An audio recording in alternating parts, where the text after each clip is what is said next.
It's an astonishing goal to walk and kayak across the second largest continent in the world. And Toronto-based adventurer Mario Rigby accomplished it, crossing through 8 countries on his 12,000-kilometer trek from Cape Town to the bustling streets of Cairo. And surprisingly, those facts only hint at what an epic journey it was. And we're pleased to welcome Mario Rigby to our studio to tell us all about it. Hi, welcome. Hi, how are you? I can't wait to chat to you about why you did this. But before we get to that, I want to show people the trip that you took. Absolutely. So you started in Cape Town, South Africa on November 24th, 2015, and arrived in Cairo, Egypt on February 24th, 2018. That's 27 months of travel overall. You visited 8 countries, like I mentioned, in total. You walked, paddled, and sailed 12,000 kilometers south to north. You spent 740 days walking, which was 95% of your trip, and 60 days paddling. I'm getting exhausted just talking about this. And you hiked 8 to 12 hours a day. First question, why did you want to do this? You know, Nam, I mean, this is something that I started to Google. I said, okay, who has done any hiking and expeditions throughout Africa?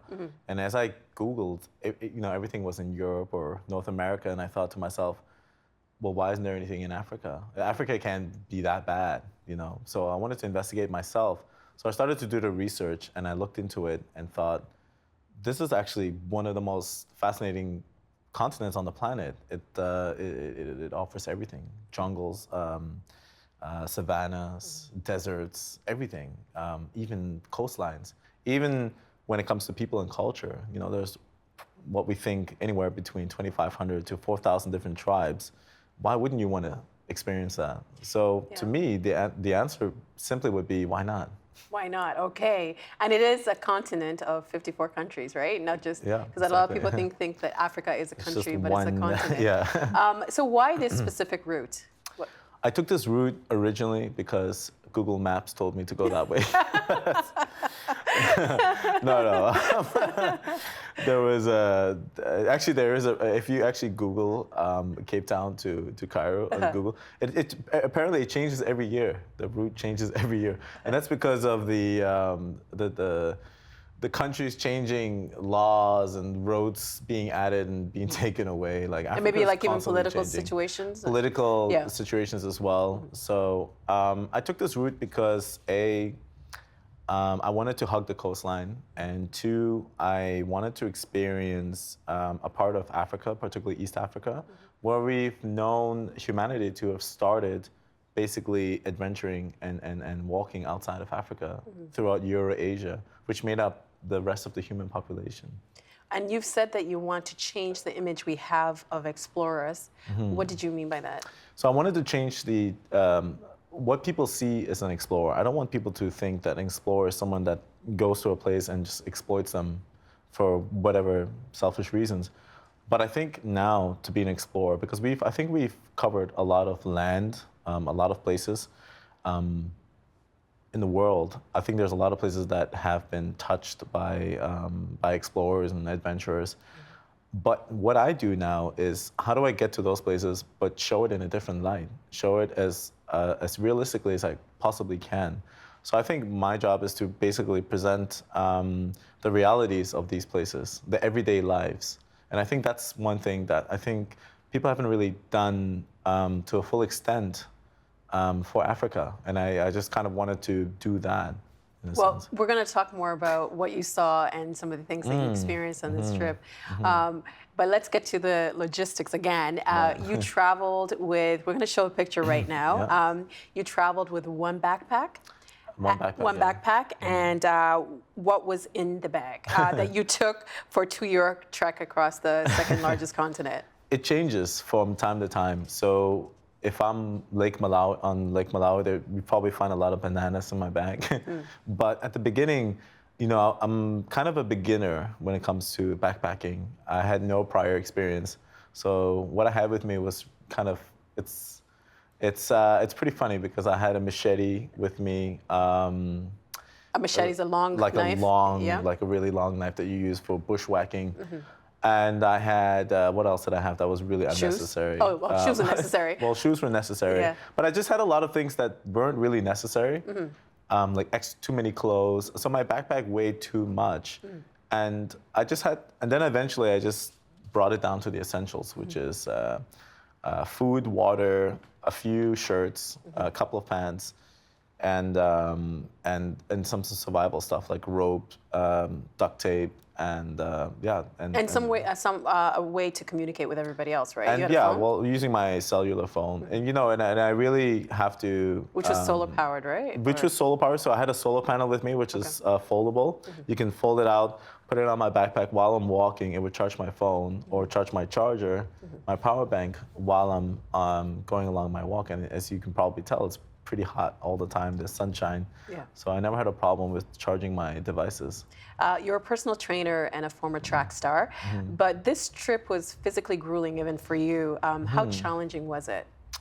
I did, prior to crossing Africa, I did a lot of training before that. I did Toronto to Hamilton, and then after a month, I did Toronto to Montreal, and I had a walking coach who would basically take me 50 to 70 kilometers per day. Her name is Donna Foster, and she overworked me in a sense that when I finally arrived in Africa, I would only average about 25 to 50 kilometers per day. And so it was really easy. What made it difficult was the heat, basically the terrain just going up and down.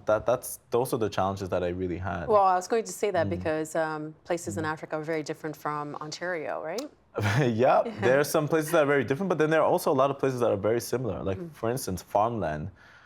If you were to be placed in the middle of a farmland in Ontario, like walking from Toronto to Montreal, and then there's a farmland in South Africa, or even in Kenya, you would not know the difference.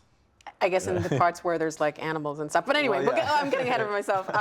But you've described the boredom of walking for hours on end as painful. What do you mean by that? Yeah, so there gets to a point where boredom is actually it basically turns into a pain receptor, which so it's boring walking. It's not just that it's boring. I think it's not like you're picking up a phone because you're like, oh, I'm bored, so I'm going to pick up a phone. It's more that you've overwhelmed all your senses. So you try to distract your mind at the beginning, then you start to think about your past, and then you're like, okay, I thought of everything that I could have of the past. And then you start to think of the future, then you start to think of present moment.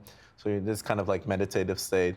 But then all of these phases numb eventually over time until you get to this last phase, which is like you kind of phase out in a sense. So there were times where I would walk and then all of a sudden I just kind of feel like I'm waking up and I've just done 4 hours of walking. Did you not listen to like podcasts or music? Yeah, there was a lot of times I listened to podcasts. I listened to Alan Watts most of the time. He's a kind of like a spiritual philosopher. And but I never listened to music unless it was like near the end of my expedition or of my trek for the day. Usually dancehall, reggae. But why didn't you listen to music? Oh, why did I listen to I'm sure people watching this are like, I would just listen to music the whole time. That's what you would think, right? But you'd be surprised at how painful that could be over time. After about 2, 3, 4 hours of listening to music and walking and sweating, and there's like flies coming at you, it gets incredibly annoying. And I'm guessing painful. Too that you'd probably want to keep your senses of where you're going to. That's it, yeah. So you want to keep your senses. You don't want to get hit by cars. You don't want to be attacked by animals. You don't want to be approached by people from behind. So you really kind of you learn how to become aware. You become part of nature. Beyond walking too, some of your trip was over water, and you had never kayaked before this, but you decided to do this on this trip. And you kayaked over the 9th largest lake in the world, Lake Malawi. It was a 550-kilometer paddle, and it took you 2 months. What was that like? You know what, Nam? I mean, if you ever took like your worst nightmare, and then you just like times that by 100, that's kind of what that felt like.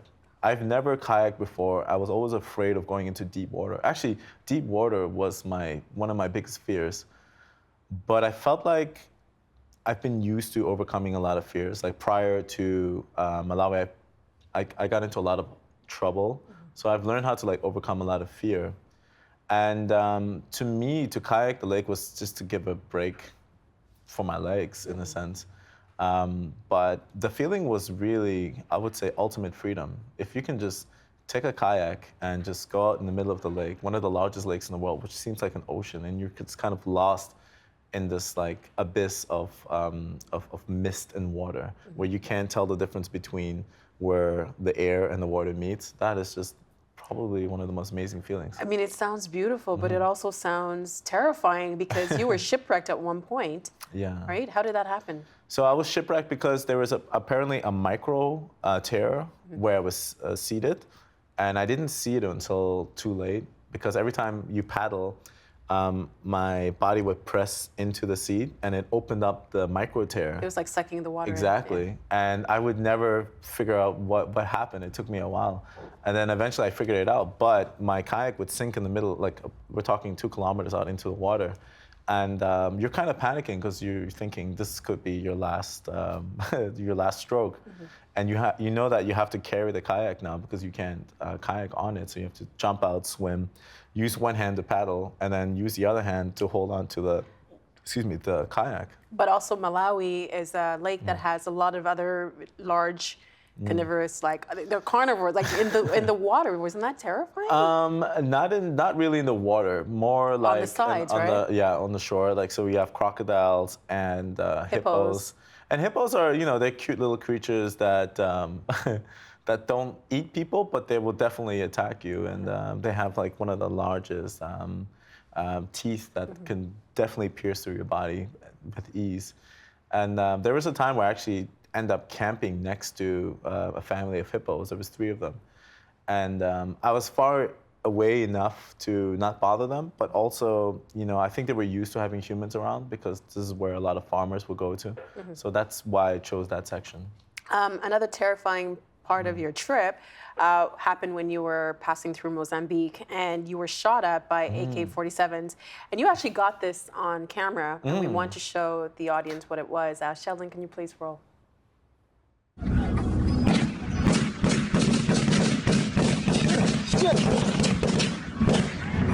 Shit!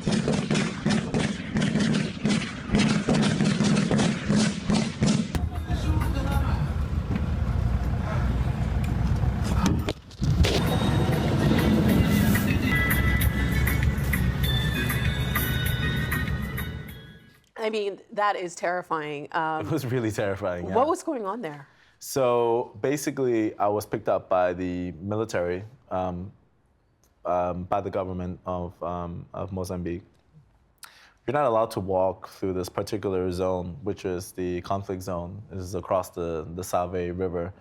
And there's this bridge. And basically, you have the northern rebels, the rebels in the north, part of the Renamo forces who were trying to basically attack anyone or all the military that are in the Save border region because they wanted to cut the bridge that would end export between the north and the south. Anyways, I was mixed in with the action of them fighting each other. And I looked like I was part of the whole military, team because my clothing was all uniformed. It looked like camouflage. And so they shot at us. There were 8 soldiers, 6 in the back, 2 in the front. And the car just stopped after about half an hour of just driving through this area. And all of a sudden, we hear 3 gunshots. And they were attacking us. And so the truck stopped. Everyone gets out. They're shooting. And I'm just kind of freaking out, as you can tell. And Did you think you were going to die? I thought that if the soldiers didn't attack them, or if they didn't, take care of the situation, then they would definitely come after me, and they would definitely probably execute me. I don't see why they wouldn't. But watching that, does that give you, like in hindsight, you watch that, do you think that maybe you shouldn't have done the trip? There was a miscalculation on my part. It was an unnecessary risk. But the thing is also, the information that I got at the time was kind of mixed. So a lot of people would say, no, the situation isn't really bad. And then others would say the situation is really bad. So, then I talked to the locals. But by the time I got the real information, it was already too late. I was too close to the border. I couldn't really, I could have gone back, but it would have cost me too much time and money. So I just decided to go forward with that. You were also arrested a couple of times, and this was in Malawi. You were thrown into jail. Yeah. What happened there? So Malawi was quite interesting. A lot of the people who live on the coast don't really get to see foreigners that much. And, me being a foreigner, but, at the same time being black, I fit the profile of possible rebels that they might have fought against in the past. So this police officer basically didn't believe that I was a foreigner, even though I presented my passport to him, and he looked at it and he says, "I don't believe you." He says, "You are African, and I take you to jail." So he took me. I was there for a few days, a couple of nights, until I had a friend who was actually walking Lake Malawi. I was kayaking, so I was always a few days ahead. Because this kayaking is a straight line, and then the walking, you're going with the roads that go around the mountains and the hills. So he was a bit behind, and when he finally arrived to the village, he's an Italian guy, and he basically, he found me and he said, "Hey, like you've got my friend, you need to release him." And so with his word, they released me. But after that, we went to the police, the headquarters, and they gave me a formal apology with letters and stuff like that. I mean, I think that was kind of a lot of luck. It was a lot of luck, yeah. Because you hadn't shown up, and the conditions in the jail were pretty bad. Horrible, yeah. How would you describe the hospitality you came across on the continent? Africans are some of the most hospitable people on the planet. I think I was completely overwhelmed with the hospitality. There were even times where I think I got angry just because there's too much hospitality. Like, eat this, eat that. In Ethiopia, they would feed you with your hands. And at one point, you were sleeping on a beach, and somebody was like, "I'm going to sleep beside you because you're in my country, and absolutely. I want to make sure you're safe." This was in Malawi. This was a few days after I got arrested. I just got to this village. And, the thing about Africans is they make themselves their self-appointed guardians for you. They don't wait on authority or anybody else to take care of the situation. I think this is the difference between the West. I think we rely on professionals or on people with authority to take care of the situation.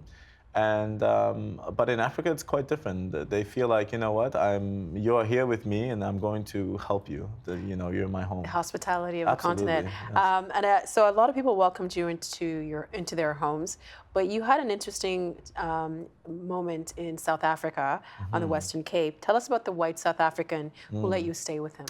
So this was I forgot the name of the place actually. But this was Western Cape, and I was supposed to stay with this family.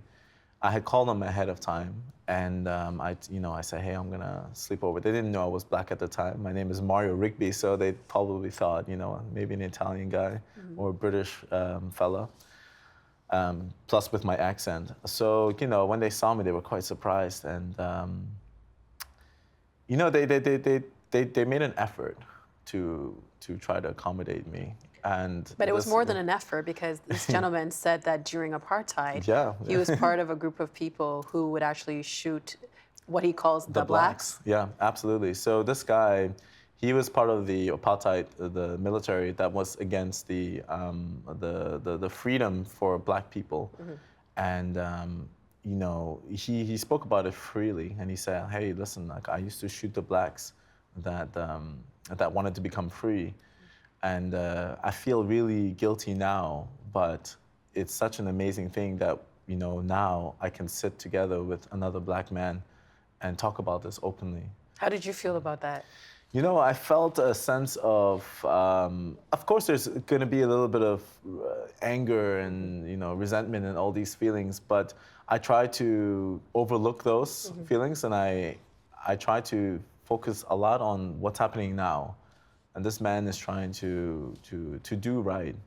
And I think you know, from what I've seen, because now they're doing charity work for a lot of underprivileged Black youth in Africa. They still keep in contact with me, actually. So they still email me once in a while. They say, hey, how's everything? And this is what we're doing. So they're really making an effort. And I think they've just realized that they made a grave mistake and they were just a part of it. And people can change, I And think. people can change, absolutely. I come from Uganda, and I came here as a child, as a refugee. And you made a detour to Uganda. It wasn't a part of your route, but you went there. What did you think of Uganda? Oh my goodness, Uganda. So I was in Egypt just prior to that. And Egypt is, I don't know if you've ever been, but it's very hustle bustle. Like everyone's just like, hey, my friend. You know, it can be either hospitable or hostile. You don't really know what's going to happen in Egypt. But as soon as I flew into Uganda at the airport, the atmosphere was very different. Everything was green, lush. The soils were bright red. And the people just come to like, hello, my friend. Would you like a taxi? You know, it's just very calm and very, very soothing. And I just love the way that the people were always smiling and so friendly. I mean, I'm a little biased, but it's a great place. It is absolutely a great place. You know, I wish I spent longer than a week in Uganda, but you know, I was at a refugee camp, and even being there, the people were incredibly hospitable. They were so fine. And those are Sudanese refugees. I think we had a picture of that. Yeah, South Sudanese refugees. Yeah. So when you finally crossed that finish line and you saw the peaks of those Egyptian pyramids, after something like 800 days of travel, how did that feel? It felt weird. It felt like, you know, when you go for a marathon run and then all of a sudden you stop. It's a weird feeling. I've never taken a marathon run, so I don't know. Well, the viewers who've been on a marathon run or anything that you do for a long time, even if you're studying, even if you're like in study mode and you're reading a book or something, and all of a sudden the book ends, your brain wants to continue doing that, or your body wants to continue running. Because it's like a shock for it to stop. That's kind of how it felt. But for me, it was more emotional, psychological, and physical all at the same time. And it was just like kind of like a complete shutdown. And I felt more that I was gonna celebrate and be like, yeah, I just finished. But I felt more like, I can't believe I'm done. And it was kind of sad. You felt sad? Yeah. I know I'm curious, but how did you afford this? How did you pay for this? So I did a bunch of different things. At the beginning, I used my own money. Then my mother helped me out. Then I started to do a GoFundMe. And after the GoFundMe, I started to sell T-shirts online. So I did that. That went really well. The Crossing Africa T-shirts. And then after that, I got a sponsor. So it was just kind of like a gradual progression to becoming more like financially independent. And then eventually getting paid for it. To do what you love. To do what I love, yeah. So we often talk about Africa as if it's one big region. I mentioned it's 54 countries, but we think that it's the same people, the same issues. But given your experience, how do you get people to realize Africa's regional differences? So, you know, I've been speaking to a lot of youth leaders, African youth leaders here in Toronto, around the world actually, and they're really trying to bring out the voice of Africans, and I think rightfully so. And the way that we're looking at it now is like, you know, instead of like, because there are 54 countries in Africa, and I think we're quite unfamiliar with a lot of them. So even another way to categorize Africa is by, you know, by saying like East Africa, South Africa, North and West Africa, or even Central Africa. So a lot of youth are identifying themselves as like East Africans, particularly refugees who are born refugees in, say, for instance, Uganda or South Sudan, but then their parents are from Kenya and things like that. So, you know, they would consider themselves East African in a sense. And they're trying to create a coalition. And I think that's really fascinating. I think that's interesting. Like West Africa has that strong kind of regional strength. And I think East Africa is going there as well now. And then you have North Africa with like, you know, Northern Sudan and Egypt and places like that.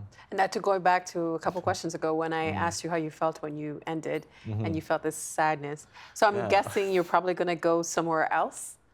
Absolutely. Where are you going to next? You mean what my next expedition your next expedition would be?